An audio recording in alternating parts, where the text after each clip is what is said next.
All right. It's Bezo 803 on that social media. We're here with another exclusive interview. We got a very, very, very special guest in the building. The amazing Sue Hamm. How you doing? Good. I thought you was gonna take a stab at my first name, bro. Nah, I wasn't. I'm gonna let you say that. Sulondia. Sulondia. Yeah, let that thing roll. We gotta let it roll. I gotta let it roll. I got it. So it's good to see you finally here. We've been doing these interviews and just kind of putting out content, highlighting people in the community, South Carolina period, that's doing positive things. So definitely glad to have you here finally. It's Thank you. An honor. So glad to be here. You know who you are? Hey, you know who you are? No, you don't know who you are. I'm glad to be here. Thank you for having me. I appreciate the love, Queen. Yes. Okay, Marine vet, 9 years, writer, producer, author, real estate investor, councilwoman, mentor. You know who you are? Influencer, playwright. You did your research. It just goes on and on and on and on and on. How do you do it all? Man, for real though, through the grace of God. Right. Yeah, of course. And because I love it. Right. And when you love something, it's like even though you get tired, you get that juice to keep going. Yeah. You know. So I guess that's why I don't know if I can say this. You can edit it out if it's not allowed. But I guess that's why crackheads keep going looking for that next high. Right. Well, I understand. You know what I'm saying? Because it does something to them. Yeah. So when I'm living my dreams and doing something that's within my purpose, it gives me a high. And so that next high is, okay, what's next? What's the next book? What's the next play? Right. What's the next event? That's where I get my high from. Right. I love it. So how many plays you have written that actually went to market that you put out? I think 6. We were going strong, and then COVID came. Yeah. Can you name a couple of them? Sort of, a lot of people are already familiar, but for those that are not. Yeah, sure. Beautiful Minds, Flipping the Script, Rise Up 1, Rise Up 2, Salon Drama, The 4 Types of Bullying. Is there something else I'm leaving out? I'm thinking that quite a few. Yeah, I'm thinking that's it. I can't think of anything. So many plays you can't remember. Selling out everywhere. I was a part of marketing, helping out with Beautiful Minds. Came to something that everybody ready for you to come back. Oh, we're ready. It was. I mean, you write the play, produce the play, act in the play. I mean, I've never seen nothing quite like it. So it's just a pleasure to have you here. And we talk about all the great accolades that you have, and there's so many. But we want to kind of tell the story and kind of create a journey. So let's talk about where you're originally from. I am originally from the Bethesda area. They call it Cades. They call it White Oak. Roper Crossroad. That's where I'm originally from. So that's why I always claim Williamsburg County, even though I live in King Street, which is in Williamsburg County. I still got to pay homage to where I grew up, which was in the country, man. Oh, the country. So how was it like growing up out there? Where you from? It was the best. It was nothing but trees, and more trees, which fueled my imagination because I love to read. Right. And when you got nothing but trees, you got to come up with all kind of ways to have fun. Right. So it was amazing. It was family oriented, and it was like freedom. Right. And then we had a garden. I mean, we had like 2 acres. We lived on family land. The family land was like 13 acres. So aunts, uncles, grandparents around me. It was lovely. Wow, that's beautiful. So what was you like in high school? Because you got so many talents, so many things that you do. Was that the same way in high school? Oh yeah, absolutely. Going to school was amazing for me for 2 reasons. Yeah. Well, probably 3, but the top 2 reasons was that was my stage. The school was my freaking stage, and then secondly, I love to learn. Right. A lot of people were like class, and I was named. Yeah. Look, most people want to be valedictorian, salutatorian, most likely to succeed, best dressed. Right. I was vying for class clown. You know what I'm saying? That was just And so I was selected class clown. And so, but for me, school was great because I love to learn, much like yourself. Right. I have an open mind. And being from Williamsburg County, Bible Belt County, Bible Belt, the South, period. Right. Oh, yeah.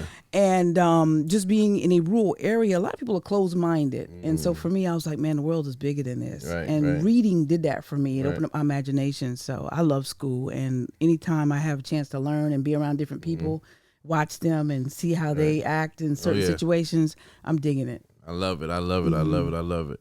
Hammond High School back in the days. I can only imagine. Beatboxing. Man, speaking of beatboxing, I knew you for a while, but along the journey, I remember when one of your beatboxing videos just went super viral. And I didn't know if you knew or not. I hit you like, yo, this joint is going viral. And I mean, and that was like, nowadays, anything can just go viral. But this was a few years back when. I remember. You were the one who told me it was on World Star Hip Hop. Yeah, it was going crazy. So listen, I gotta thank you. Let me tell you why. Because of you telling me it was on World Star Hip Hop, right? And I seen how it went viral. I went and contacted the Steve Harvey show. And that led to me having a dialogue to get on the Steve Harvey show. So look at that, bro. Wow. I told you you don't know who you are. I appreciate the love. And even with Beautiful Minds, marketing that stage play, when we were coming to Sumter, I said, yo, I need somebody who can help me with that. And everybody, Bezo. And that's how we... It was a pleasure. It was a pleasure. Because I felt like I was a part of something very, very big. And, certain looks like that is just good for your resume. Yeah. It just is what it is. So I was like, I'm jumping on that. Let's go. We was all boots on the ground.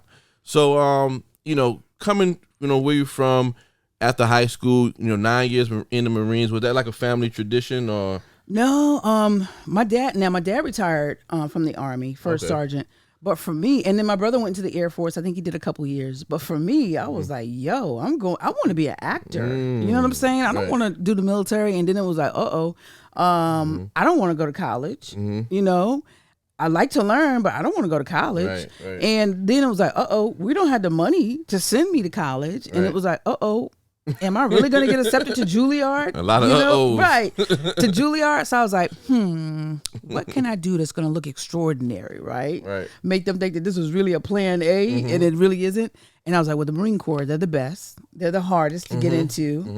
They have the most discipline and respected. So I was like, I'll do that. Plus, I'll get paid to travel, and then I'll get paid to go to school. And so that's why I joined the Marine Corps. One of the best decisions of my life. Because, again, when you come from a small area, there's not a lot of different experiences, not a lot of different culture. And then when you go into a melting pot like the Marine Corps, I mean, it's just, I worked with Egyptians, I worked with Africans, Caucasians, blacks, Jewish.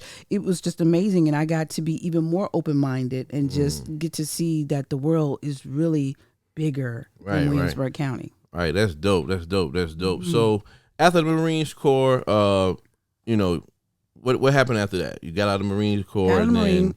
I started working as a loan officer for, I can't even think of the name of the place, as a loan officer. And so I started learning about home loans, real estate. And it whet my appetite a little bit. And then I did that for a little bit. And then I went back and I became a civil service employee working for the government back in finance. And then I moved back home and started working under the government under USDA rural development, learning more about home loans, but this time also seeing investors and how they were rehabbing houses and turning around and selling them to my clients. Right, that I'm helping them get their credit straight and get their money together, right. And they sitting here selling the homes and making a fat bag. Ooh-wee. So I was like, and to me that's art, because again I'm heavy in the arts, right. And so to me that was art, to be able to take something that's dilapidated, right? That people look at it like, I don't want that in my neighborhood, but you take it and you turn it around and make it something beautiful and habitable for people where they can share memories and tell stories, right. And make money. Right. And so for me, I was like, I'm about to do that. Because as a young girl, we would always ride around on Sundays after we ate dinner at Thunderbird when it was good. Thunderbird. Yes, sir. Oh, Thunderbird. man. Yes, sir. You took me back with that one. Yes, sir. Every Sunday, Thunderbird. Man, the best mac and cheese your mama never cooked. Man. I'm trying to tell you. And the line wrap out the door. Let's stay on. Okay. Church buses lined up, ready to get up in that joint. Leaving the pictures of iced tea on the table. But anywho, it get darker when they go to the God. They get lemon. Okay, let's stay focused. Yes. But yeah, we would look at that big houses. After we ate, we would ride around and look at the big houses. And I've always been fascinated by real estate. And I've always said, man, I'm going to own several houses. So even as a kid, growing up in an impoverished county, I never said I'm just going to have one house. I said I'm going to own several houses. Manifestation. Yeah. I love that. So in your family, do you had a lot of entrepreneurs as examples, being that you? None. I mean, But let me take that back. I would say my grandfather was a farmer. And farmers are entrepreneurs. Yeah. You know, especially Black farmers, man. They didn't have it easy back in the day. So to see my grandfather live off the land, to raise pigs, to plant soybeans and go and sell that stuff, that was a little introduction. Right. But not, you know, in the sense of what an entrepreneur is today. Did I see that? Did I know anyone who owned their own business? When I look back, no. Everybody had a job, and you know that was the biggest thing. Go to school, get good grades, go to college, get a job, or either go into the military. Right. That was it. There was no one encouraging anybody to start a business. So what made you, I mean, you know, we know the journey to that point, but what made you say, hey, I'm going to be an entrepreneur? Like, you know, where does that come from? You got some great questions. Nobody has ever asked me these questions before. Really? I'm straight up serious. I get tired of the same mundane questions. These great questions, by the way. Well, growing up, we worked in the cucumber fields, and I was always fascinated by making money. And so at third grade, I wanted a Michael Jackson coat, and we didn't have the money, 6 kids in the family. Wow. So I worked in the cucumber field. 50 cents a bucket is what they paid us, and I saved my money and got my Michael Jackson coat. Wow. And I understood the value of working and making money. And then as I started to get older, I remember I was just like, man, I like to, you know, do what I want with my time. I don't want to go to a job and have somebody tell me when I can take off, or I got to ask, can I take off to be with my son or my daughter, or just to have a mental day, you know? Right. And then I was like, you're limited on how much you can make on a job. And then I didn't like the fact that people could come to work, do nothing, and get paid the same pay. But yet, because I was good at what I did, I had to pick up their slack, and I wasn't getting a raise. And I was like, wow. I know that story. Dude, you talking about piss. I don't like lazy people. I know that story. I despise laziness. And so for me, I was just like, yo, I think the best thing for me to do is start my own.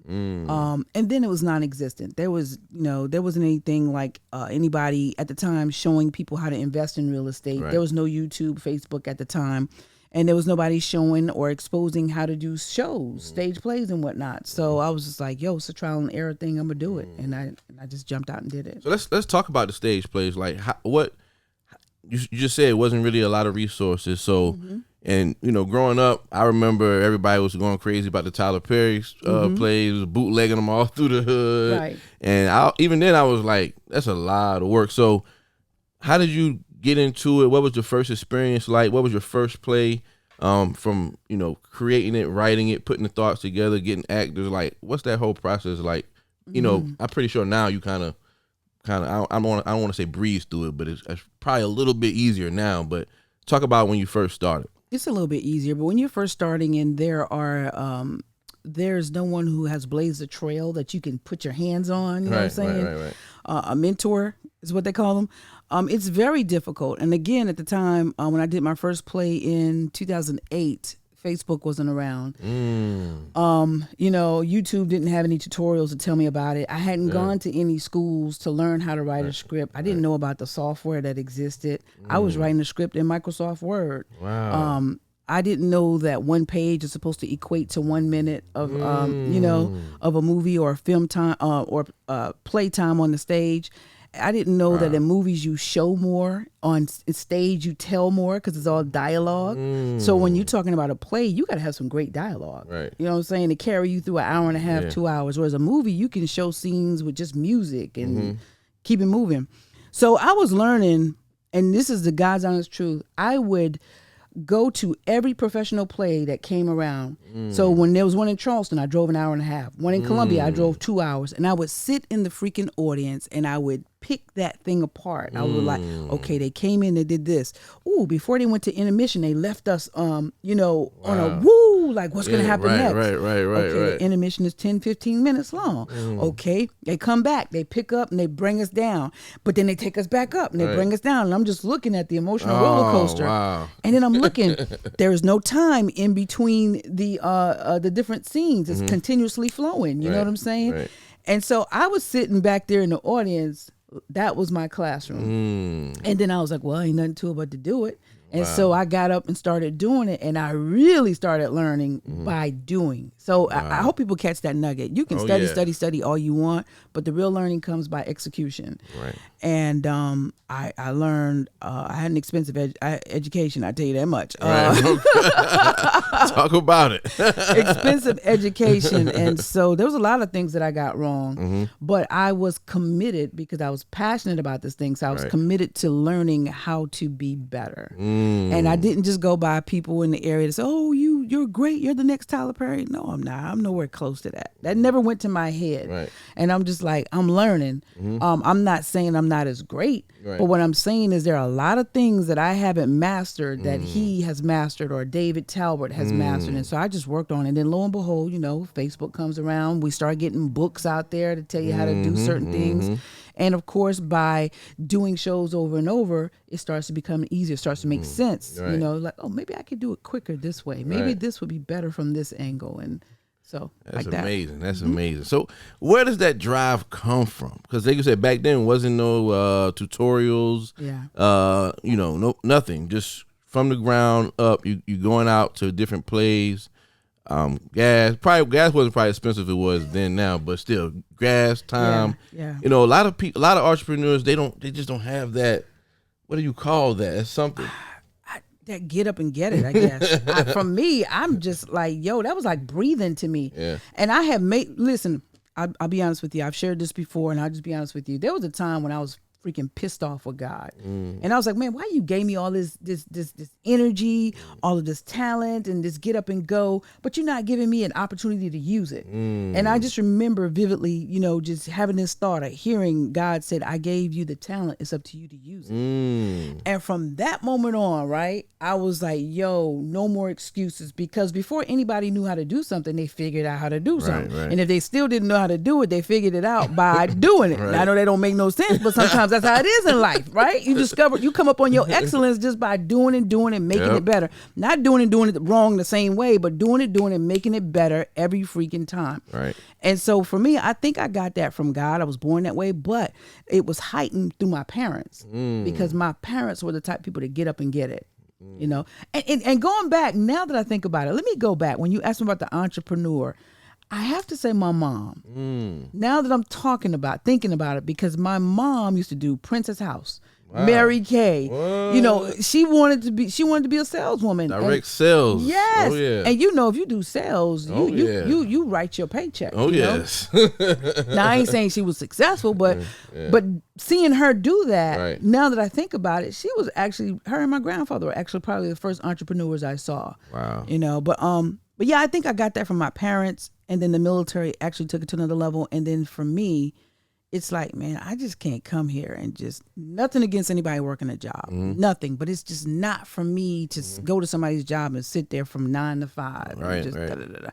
I just I can't do that. I'm not built for that. I know what you mean. And internally what you built for. Oh yeah. And so then you have to internally make the decision. Am I going to go after what I'm built for? Am I just going to succumb to mediocrity? Exactly. And for me, mediocrity was not going to be an option anymore. Exactly. I see you, I feel like I watched your son grow up right before my eyes. I know a lot of people probably feel the same way. I get that often. And you said your grandfather and your mother were examples of entrepreneurship for yourself. I know you as a mother, you're going to keep him close to you, period. But I see you introduce him to a lot of different things. He's doing clothing. He's really becoming like an influencer in my eyes. So where does that come from to really keep him under you, showing him the way for entrepreneurship and how to work the internet, things like that, because everybody loves him. Thank you. That's my baby, even though he's 13 now and starting to pull away from me a little bit. But I used all those first 12 years to give him everything I could have. Right. For me, growing up in Black households, if we talking, if grown people talking, get out grown people face. You don't need to be in my business. Oh yeah. And I was like, wow. But with the books I was reading and the motivational speakers I was listening to, they always brought their children around them because they wanted them to grow up in the business. And then when I started looking at the different people that I was around, Indians, they bring their children to the stores. When I look at the Chinese restaurants, their children are working the registers. When I look at the Caucasians, their children are in the boardroom. Whether they're playing or not, they're still absorbing what's being said and what's being done. And I was like, black people, get out of grown people's face.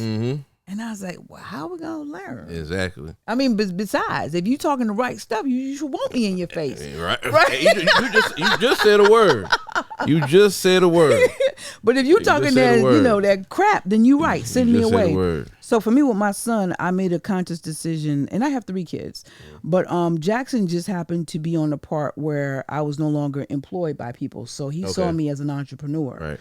And so for me, I made a conscious decision that wherever I go, he was going to go.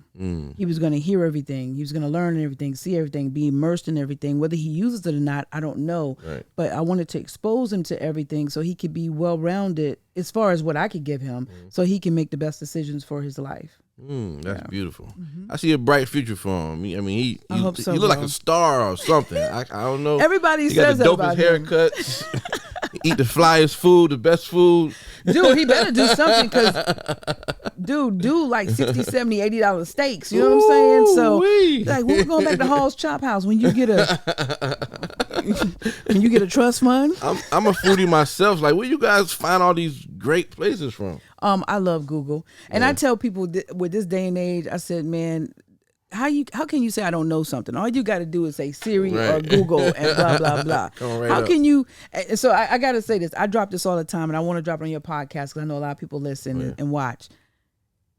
There's no reason that you should be broke and ignorant permanently when you have access to a cell phone and the internet. There's no reason. Can you say that again? There's no reason you should be broke or ignorant permanently when you have access to a cell phone and the internet.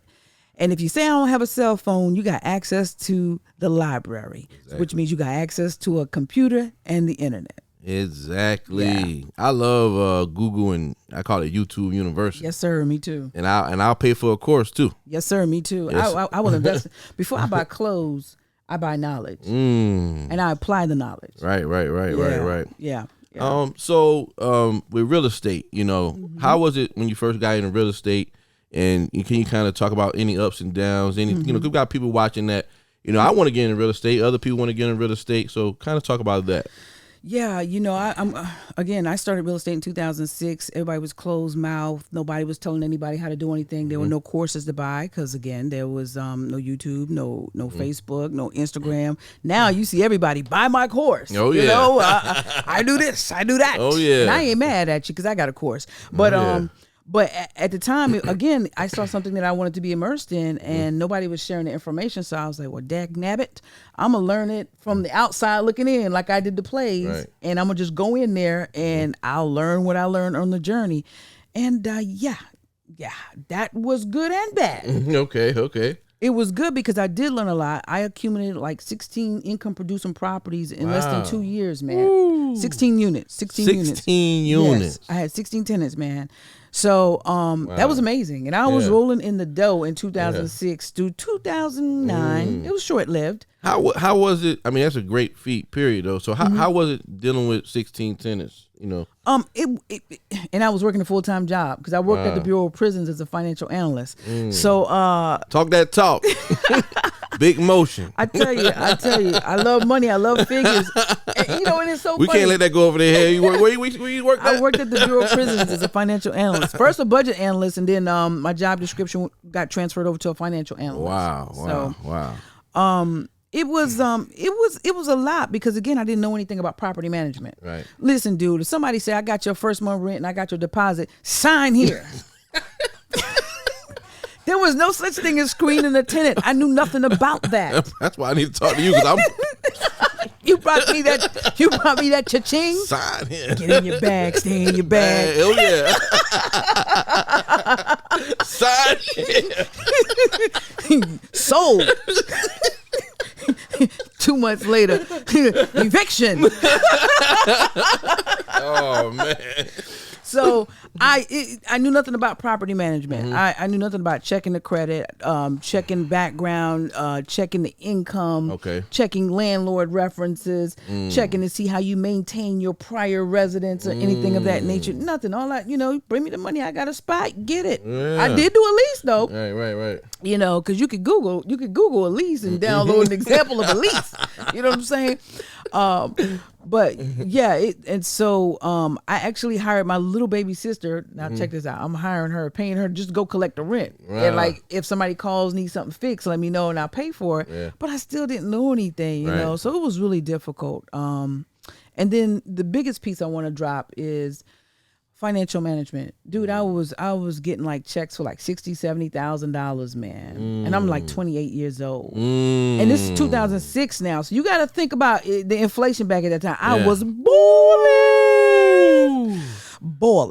Jeez. And but when you lack financial management, how many know, raise your hand, come on somebody, that it ain't gonna last?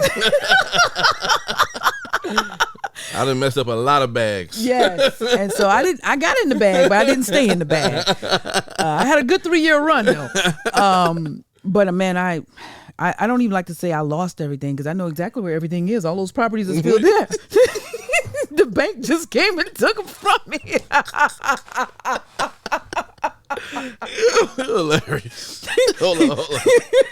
Oh, it's wild. Like, it's wild. I lost it. No, you ain't lost it. You know where that. Wow. All them properties are still there. They got the same addy. Same addresses. I'm trying to tell you. I got proof to prove that I own those things. A lot of people be lying about how they had this and had that. I got proof. Now, they can't pull the Cadillac Escalade, the ESV long version.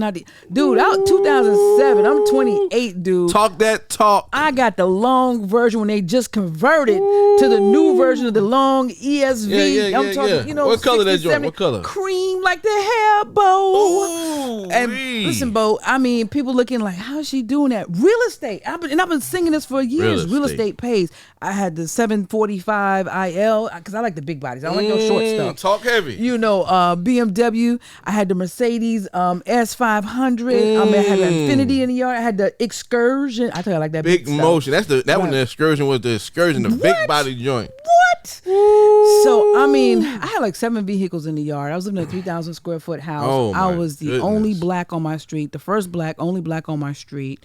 Man, them 3 years was amazing. 16 units. That's beautiful. We're amazing. Talking that talk. I love it. I love it. I love when it all falls down. People don't tell you that side. Yeah, that's why I love it. I love it. It's authentic, and you tell your journey. Yeah. And a lot of people getting into real estate now, so we need to hear this stuff because everybody thinks it's just so sweet. You're gonna get in, rent's gonna be coming in. You ain't So we need to hear the stuff that you're talking about. Absolutely. And getting back to you're doing real estate and all that good stuff. We know you love the arts. I think the first time I met you, you was doing spoken word. Wow, where at? I want to say downtown. It's so funny because I was in table venue 118 that the Lampkins own, right. And we were filming a segment for Seat at the Table. We're gonna talk about that too. Okay. Yeah. But I was telling my boyfriend, I said, back in the day, they used to have bands here, and I did some spoken words here. And he said, yeah, that was back in the day when you wasn't about nothing. I said, yes, exactly. Listen, I was the DJ. Wow. Yeah. That's how I started following you. That's crazy. Yeah. Wow. And you was killing though. That's crazy, dude. I love it. You was killing music and spoken. That's why I was like, "Who is this?" And I was following you. I was following you ever since then. Wow, that's crazy. And I was just seeing how hard you go, and I was like, you're just very inspiring whenever I see you on the move because you're at every event. I don't see how you do it because my guys will tell you I'm like, I'm gonna skip that one. I might go to this one, and I got to get better at that. But you everywhere and. It's slowing down a little bit now. I'm 48 now, and I'm seeing that some of these events. But and you can't be at everything. Yeah. Everybody, and this is not being egotistical, but everybody doesn't deserve your presence. I'm glad you say that because I'm trying to pop back out right now and do a lot of networking. So that was a nugget that you just gave me. But yeah, the first time I met you, you was doing spoken word. And like I said, you was killing it. I mean, you was killing it. So you still do any of that? I haven't done that in years. I mean, years. But it's so funny because we have this spot in King Street that just opened called The Garden. And it's like an outside spot. What? Feels like you're in Charleston, man. It also kind of reminds me of Louisiana a little bit. And as I was in there and they had this artist playing, and I was like, "Ooh, I'm feeling these Neo Thursday vibes coming up. I think I'm gonna have to throw something here." Talk to me. I want to just come hang out. That's my type of vibe right there. Yeah. And they basically had country singers so far, but I'm like, I want to shift the atmosphere just a little bit. Oh yeah. I think you can do that. If you do, let me know. I'm Absolutely. in. So fast forward. We know you had appearance in David Talbert's Almost Christmas. Amazing accomplishment. How did that come about? That was amazing. That restored a whole lot of my confidence, I'm telling you, because at the time, I'm doing these shows and everything, and I'm not benefiting financially. I'm putting everything I got into these shows, and I'm just like, man, I just don't know, man. Maybe this ain't it. Yeah. Because even though you're confident and you know what you're supposed to be doing, you have them days where you be like, I don't know, because you're human. Right. And so a friend of mine, best friend since we've been the age of 5, she says, hey, David Talbert is doing a talent search plus teaching a class. I was like, instantly, right? Like many people do, I instantly shut it down because I was one of the times I wasn't being open. And I was like, I ain't got no money for that. I was trying to rebound from this real estate stuff. And she said, you don't even know how much it costs yet. Why don't you ask? And it was only $250. Right, okay. I mean, I ain't saying. Oh, pardon me. Thought I put it on. Pardon me. No worries. All right. And it was only $250. And I'm not saying that wasn't a lot of money at the time, because it was to me. But I was like, that's achievable. I mean, I can hit up some people and get $250. Right. And then I just got to get the airfare and the hotel.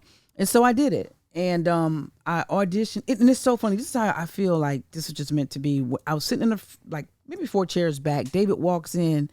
And it just feels like he's zoning in on me. I don't know because of the blonde hair or what, but the blonde hair does get me a lot of attention. I will be honest with you. It matches my personality. It was like he was zoning in on me. And then he's like, where y'all from? And I was like, King Street. He said, okay, was King there? And I was like, yeah, he was there. Because Martin Luther King was in King Street in 1966. We talking about that too. Yeah, So then, we start, he's teaching us drills on what acting really is and going through, and I get up and he's just like, wow. And then, everybody else in the room was like, wow, she got some skills. And then afterwards, people were like, yo, he's just like seems like he's super connected to you. And I was like, man, y'all don't know how hard I've been praying on this thing. I ain't got no money to be out here, but I'm here. You know what I'm saying? Right. And so I did my audition, and we did our auditions by ourselves. I did my audition. And the name of my piece was, I wrote it, the truth is I got love for the arts, but I don't know if the arts got love for me. Because that's how I was feeling. I feel like I was giving it my all, but I wasn't getting nothing back. And wow, that was how just gave me something with that one. And now I just got something from that one. I got goosebumps. I think what I was looking for from the arts wasn't necessarily what I was supposed to get. Yeah. What I was looking for was fame and fortune. Instead of looking at fulfilling my soul. Instead of looking at the fact that I had the opportunity to do what I'm about to cry, what sets my soul on fire. And so I wrote the piece, I got love for the arts, but I don't know if the arts got love for me. And I know a lot of people feel like that. Yeah. And when I was finished, I'll never forget, David Talbert said, you have blown me away. Wow. Dude, when I tell you, I don't know what happened. It's like my legs gave out. I hit the floor and I was crying because I was like, finally. And I'm like, this is a Hollywood producer acknowledging my talent, and I'm just like, finally, that's what I needed. Yeah. And from there, it just, he gave me a part as an extra, featured extra. I didn't have any speaking words. So, don't despise small beginnings. But when David was going on interviews, he would mention my name. When he did the premiere in Hollywood, he gave me tickets. And when he went up there and he was thanking all the celebrities and the stars that were in the movie, he said, "Now I want to especially thank Sue Ham for helping to make this movie what it is." I didn't have any words in the movie. You understand what I'm trying to tell you? Yeah, right. I didn't know that. Wow. Yeah, I didn't have no words in the movie. Wow. But he was bigging me up and I was just like, whoa. And I was like, thank you, God. Thank you, God. So when I started doing my plays again, he would share my flyer on his Twitter of my plays. Wow. Dude, when I say that man, him and his wife that just goes to show you, they didn't give me any money, right? Mm-hmm. But just the acts of kindness and acknowledgement, because we all want to be acknowledged. And the fact of helping me with honing my gift, that was priceless to me. And they really, man, they just helped to put me back on the path to say, yo, I'm going to go get it. Yeah. So would you contribute just being consistent to being able to catch moments like that?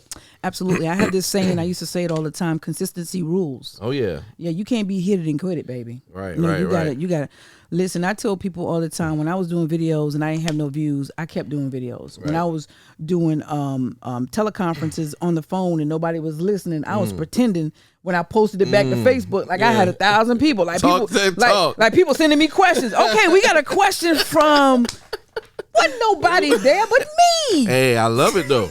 I love it. But I stayed consistent. And because of that consistency and whatnot, it got me interviews, and it got me a storage house full of content that I could release over and over and over again. Just was talking about that today. We was talking about the views, trying to get the views up. But I said, man, we got over 50 pieces of content we can repurpose. Yes. Wow. Pardon me. No worries. And let me tell you something. When you do grow that fan base, and I know it because I'm a consumer too of good things, your people are going to go back looking for that content. And so let's just say you got one video out. No, let's say you got 5 video out and one goes viral. And they go and looking back and you only got 5 pieces of content. Right. I'm done with you. Right. You're right. But if you've got 50 pieces of content, 1,000 pieces of content, people get lost in your stuff and they start sharing it and telling other people. Exactly. In your book, Your Dreams Matter, God. you got a chapter called Consistency Matter. And you just said, one of your favorite sayings is consistency rules. So let's do a deeper dive. Like, how do you build up being consistent for the people that's watching, entrepreneurs? I deal with a lot of entrepreneurs, and that's our biggest problem, staying consistent. And I guess because it's, sometimes you get a lack of motivation or, stuff like that. I talk to different people and they express that a lot. So how important is it to be consistent? And, what are some things that people can do to build that consistency and that confidence to stay, just in the fight? Well, one of the things you got to realize is that it takes more than motivation to succeed. That's a ebook. I think that's a free ebook on my website. It takes more than motivation to succeed. Plug the website real quick. SueHam.com. SueHam.com. But yeah, it takes more than motivation. I think it was Jim Rohn who says motivation is just like bathing. It's something you got to do every day. Right. You got to read. You got to make yourself go do something. So for me, I think, and it seems so cliche, but it is the truth, man. Define your why. Write down your goals, because it's just like I was a Marine, and it's just like if you don't have a plan, we have this saying in the Marine Corps: prior planning prevents piss poor performance. And if you don't have a plan, you're going to wander around aimlessly. So have a plan of what you're going to do. And I know this from experience. If I don't write down what I'm going to do the next day, I try to write it down at night so that my brain can, subconsciously think about how I'm going to accomplish it effectively. But if I don't write it down at night and I get up the next day and I don't have anything, I'm like, okay, what am I supposed to do? So write out your goals and what you want to do. Understand what your why is, and then celebrate your small successes. Everybody think, oh, I can't celebrate until I get this, because they think that what the world determines as success is success for everybody. For some people, success might be getting somebody to smile. You know what I'm saying? Because for me, that's a big thing for me. Or getting somebody to say, I had an aha moment. It doesn't necessarily equate to $2 million or 4 or 5 mansions. So And then just discipline, working that discipline muscle. Right. It's just like with sports or anything. You got to stay focused and you got to work that muscle. So every day, in order to build that muscle, you got to do that thing over and over. You got to commit to it. And I think it's got to be like breathing. If you breathing, you should be doing it. That's a bar. That's a bar right there. So how is it important? You're an author, countless books. This is one I personally purchased myself and enjoyed. How important it is to be an author, leave your work here to, be around forever for entrepreneurs and people like you that, aspire to be something bigger. Thank you for purchasing that. I remember you purchased that at the Play, didn't you? Yes, you did.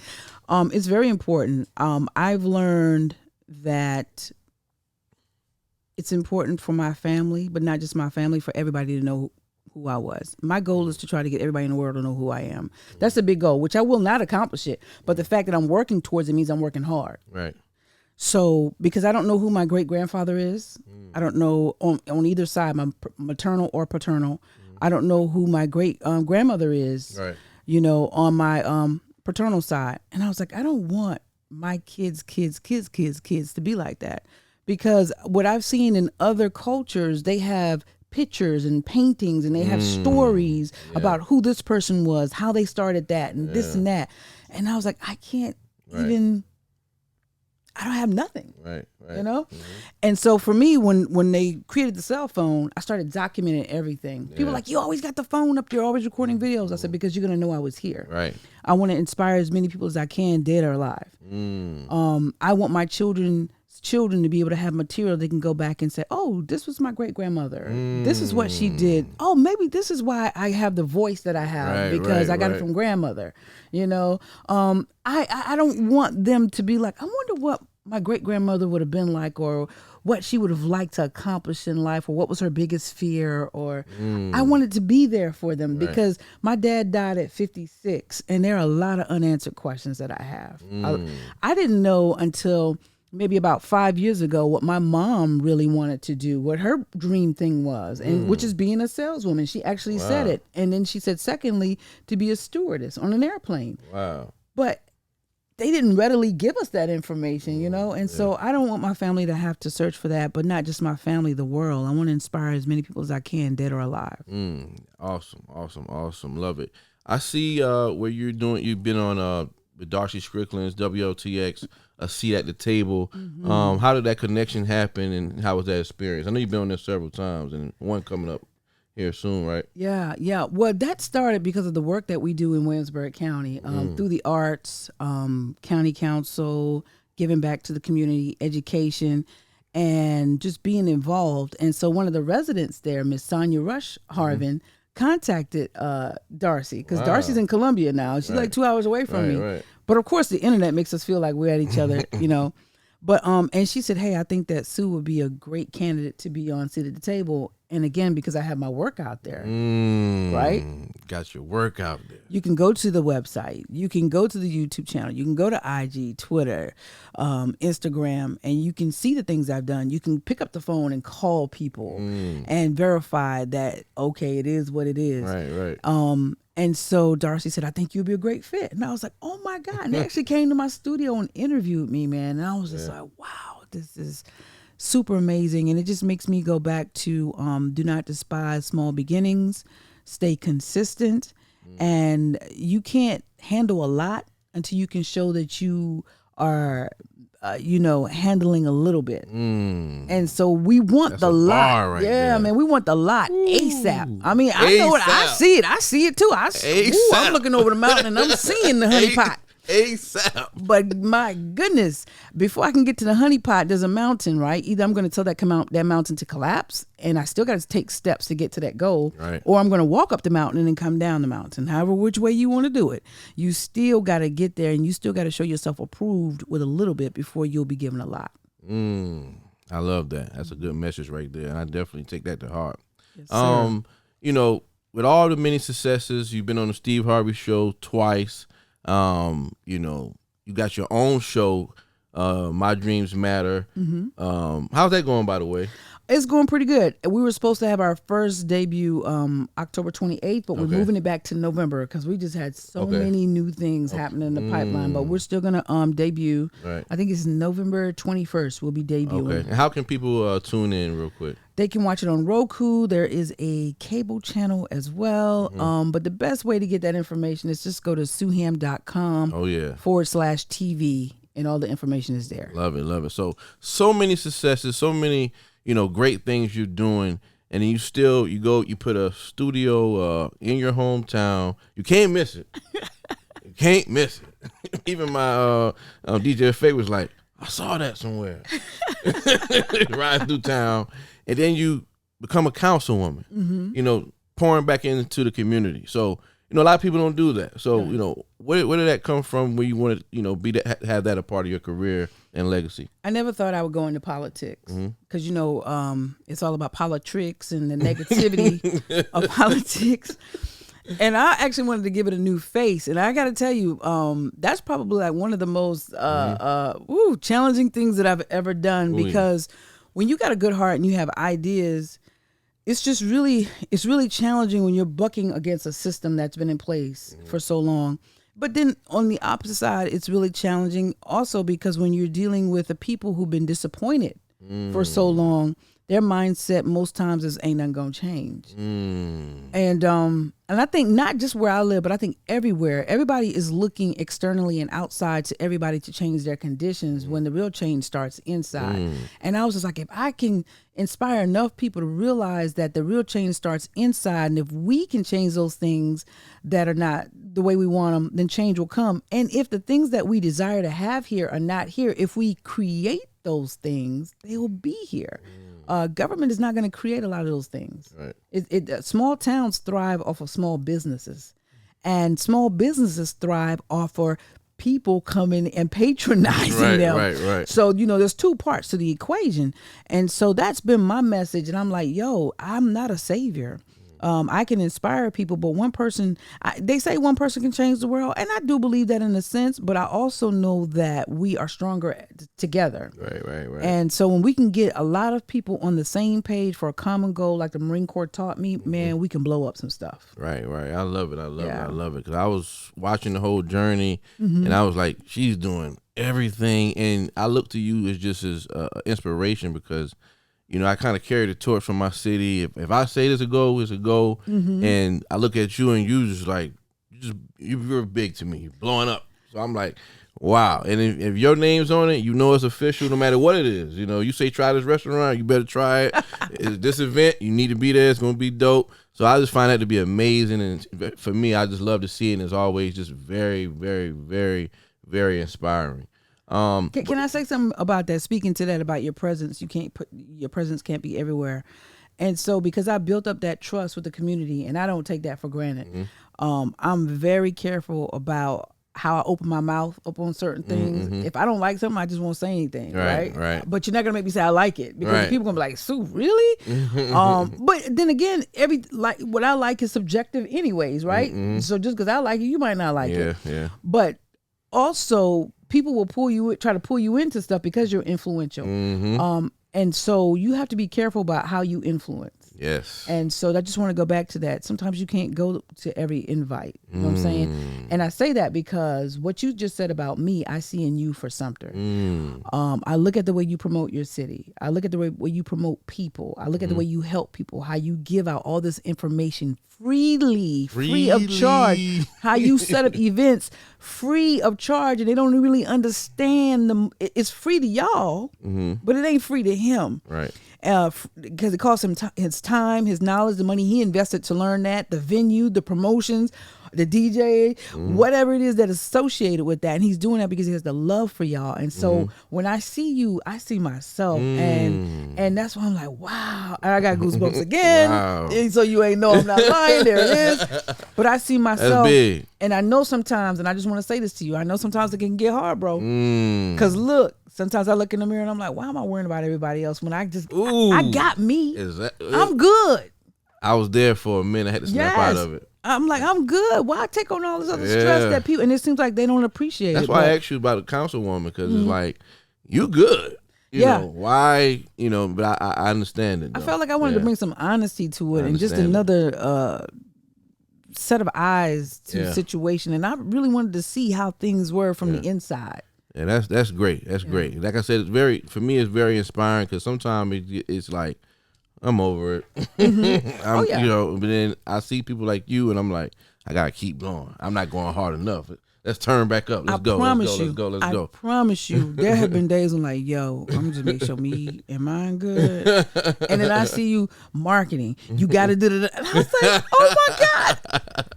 Okay, let me get back in the bag. Well, you interrupted a few of my Netflix sessions a couple of times because I'll be watching Netflix, chilling, I scrolling Facebook. You hitting them, bang, bang. I'm like, let me turn this thing on. Let me get right. And I'm like, yo, if she over there going crazy, I gotta go crazy too.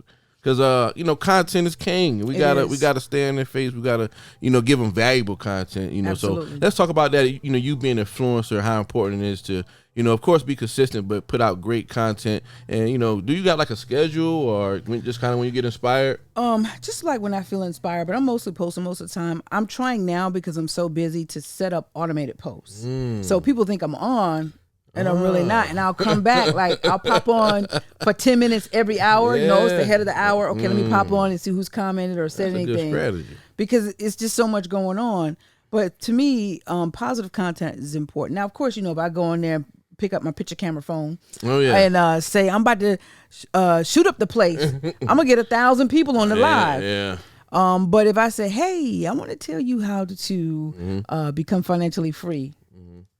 10 people. Oh yeah, trust me. But then, but for me, still, I'm like, yo, numbers. I don't let the numbers affect me anymore. I'm just like, yo, who? And I had to come to terms with that because I'm like, the people I want to help the most, they're not receiving it, and that was bothering me. Oh yeah. And I had to come to terms with who I'm supposed to help is who I'm going to help. Who my tribe is who my tribe is.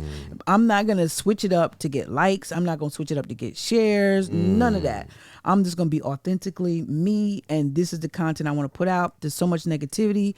I want to do positivity. And that's why I picked up my picture camera phone years ago in Williamsburg County, because I felt like the media was just putting out negative stuff about our county. Right. And so I picked up my picture camera phone, for y'all don't know, cell phone, and I started going around to different places, and I started highlighting the great things that people were doing, because I was just like, I'm not going to complain and whine. Again, if the thing is not there, create it, right? Why complain and whine? Oh yeah. When you have the ability to change it. Oh yeah, definitely. So yeah, good content is important. Positive content is important because we're already bombarded with a lot of negativity and a lot of untruths, and unfortunately, people are gullible, and we believe everything we see on social media. Just like these fictitious magazines that might put up that somebody's died, automatically rest in peace. Did you fact check the source? They don't do no fact checking at all. They just run with it. Yeah, they just run with it. Yeah. And so, what do you got coming up? In the future right now. What you working on? So we got the TV show that's coming out in November, Your Dreams Matter. Still working on the short film King and Kingstree. Yeah. People are asking me about new stage plays, bro. But listen, you ready for it? I'm ready too. But listen, this inflation and this economy, and what people got to understand is we do great. Excellent, and I'm not being egotistical. I'm just gonna say we do great stage. Talk plays. that talk. I'm talking that talk. I'm talking about talk that talk. Pristine sound. Great actors, great sets, and that stuff takes thousands of dollars, right? So you can't come and think you're just gonna give me $10 at the door because it won't work. So for me, with the way prices are going up, I just don't know about doing a stage play anytime soon because I'm gonna need about $40 a ticket, and really, that's not a lot to command because when I see people driving 2 hours and paying $120 a ticket and putting in gas, I think it can happen. And eating. I think it can happen. If you think it can happen, we'll make it happen. I'll help you make it happen. All right. Well, we might be coming back to something let me know. in 2023. Let me know. Which one you bringing? Which one you gonna bring? I might do something new. I got some romantic stuff I want to bring with some comedy and stuff. So I write my plays to where it appeals to men and women. Okay. So I don't just like appealing to one sex. I like to appeal to them all. Gotcha. Anything else we can look forward to? What else I got going on? A million things going on. A Seat at the Table, that's going to be coming out in November. I think it's coming out right before Thanksgiving on WLTX Channel 19. Okay. what else? I'm still doing the properties. I got back, so we didn't really finish that, but I got back into the game, y'all. Oh yeah. She got back into the game. Tell them about the experience so far. I got back into the game after having an expensive education, a bankruptcy education. I got back into the game, and so now I'm teaching other people how to do it, and I'm teaching them how to actually find properties and fix them if they want to fix up the neighborhood like myself and rehab them. I like to do that. Or if you want to get into properties that's already turnkey, meaning you don't have to do anything to it. That's automatically inheriting a business because you're putting a tenant in and making cash. I teach you how to do it that way. I teach you how to get subject to properties. So, or if you want to wholesale, I've got a friend, Sheena Mullins, that can help you wholesale. Well, you don't even have to have any money up front. You identify properties, find a buyer, and sell it, and you get you're the middle person, and you collect that money. So, it's just I'm back in the real estate. I love it. I get to provide housing for people. I get to clean up the neighborhood, and I get to make money. So do you have a webinar coming up or any seminars coming up? Yeah, they can check it out at moneywithrealestate.com. Moneywithrealestate.com. So if you want to get into real estate, you need to check that out. Real estate is very important. How important is it for Black people to get into real estate right now? It's very important. It's always been important. If you think about it, we've always fought over what? Land. And why do we fight over land? Because land has the oil, got the gas, you got, that's where I can put the buildings that you frequent. All of that. So land has always been very important. Columbus came over here because he wanted the land. They wanted new land. So it's very important. Ownership is very important. At one point in time, and I didn't learn this until about 2 years ago. I learned it from Marretta Wilson. She said, land is so important that at one point in time, if you were not a landowner, you could not vote. Yeah, I remember. I read about that. That was like something the British came up with. I read something about that, yeah. That shows how important land is. Yeah. So, and ownership, you want something to pass on to your family, man. And at the end of the day, I know we truly never own anything, but dang on it, you can manage it while you're here. Put it in your name, pass it on, and give your children a leg up. So, I'm not for having my sons. I have 2 sons and a daughter, and my grandson being spoiled, but I am about. Look, if I can help you struggle less, I'm about that life. Oh yeah. You know what I'm saying? Oh yeah. I'm about that life. Yeah, so. we got to do that for our children. I watch you all the time on Facebook, and I'm seeing you going to houses, you showing videos, rehabbing them. The other day you posted something about having to get rid of contractors, and I mean, she really just brings you in. So if you're not following her, you need to follow. She already got a gang of followers already, but we need some more. So follow her. Where can they find you on social media? Everything is all the same. You can go to Sueham, Suehem. It'd make it even easier. Just go to sueham.com. All my social media outlets are right there. But look up Sueham, the lady with the blonde hair, and that's me. Oh, yeah, we definitely appreciate you coming out. Like I said, Marines, writer, producer, author, real estate, councilwoman, mentor, influencer, just an all-around amazing, beautiful woman. And we definitely thank you for coming out and, being in front of our audience. And we really just want to inspire people and really show that there's great things going on in South Carolina, with great people, leading the way and leading the charge. So I got to ask you before you go, though. You went viral with the beatboxing. So what's your favorite hip-hop song of all time? Oh, dude, how you gonna do that?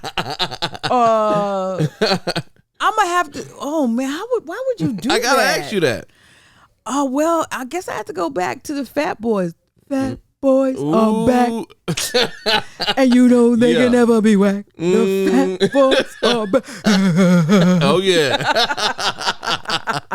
Thank you so much for coming out. Thank you. I know we probably talk for hours and hours, but you're always welcome to come back. You got something going on you want to talk about, your family. So I thank you for coming out. And, y'all tune in. Like, comment, subscribe, share this. Make sure you follow her. My name is Bezo803 on that social media. And this is my special guest, Sueham, baby. And thank you for one of the best interviews I've ever had in my life. Real? I mean that. I mean that. Wow.